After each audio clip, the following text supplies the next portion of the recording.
গাজাগামী ত্রাণবাহী নৌবহর global Sumud flotilla আটক এবং এতে থাকা ফিলিস্তিনপন্থী অধিকার কর্মীদের সাথে অবমাননাকর আচরণ করায় আন্তর্জাতিক অঙ্গনে তোপের মুখে পড়েছে ইসরায়েল।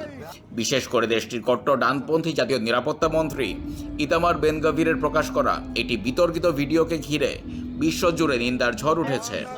পরিস্থিতি এমন দাঁড়িয়েছে যে খোদ ইসরায়েলের প্রধানমন্ত্রী বেনিয়ামিন নেতানিয়াহু তার এই মন্ত্রীর সমালোচনা করেছেন। বেন গাভিরের পোস্ট করা ওয়েলকাম টু ইসরায়েল শিরোনামের ভিডিওতে দেখা যায় আশদোদ বন্দরে হাত বাঁধা অবস্থায় মাটিতে হাঁটু গেড়ে বসে থাকা ডজনখানেক অধিকার কর্মীর পাশে দাঁড়িয়ে তিনি বড় একটি ইসরায়েলি পতাকা ওড়াচ্ছেন এবং বিদ্রূপ করে বলছেন, আমরাই এখানকার হর্তাকর্তা। এমনকি এক নারী অধিকার কর্মী ফ্রি প্যালেস্টাইন বলে চিৎকার করলে নিরাপত্তারক্ষীরা তাকে জোর করে মাটিতে চেপে ধরে আর মন্ত্রী পাশে দাঁড়িয়ে তাদের উৎসাহিত করেন।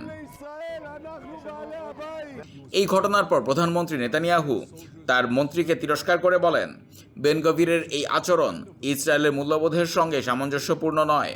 এছাড়া দেশটির পররাষ্ট্রমন্ত্রী গিদিয়ন সারও এক্সে লেখেন, আপনি জেনে শুনেই আমাদের রাষ্ট্রের ক্ষতি করেছেন।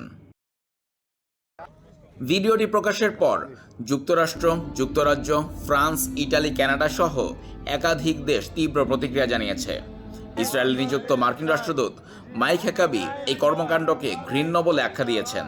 ব্রিটিশ পররাষ্ট্রমন্ত্রী ইভেট কুপার একে সম্পূর্ণ লজ্জাজনক বলে আখ্যা দিয়ে জরুরি ব্যাখ্যা তলব করতে ইসরায়েলি দূতাবাসে সমন পাঠিয়েছেন।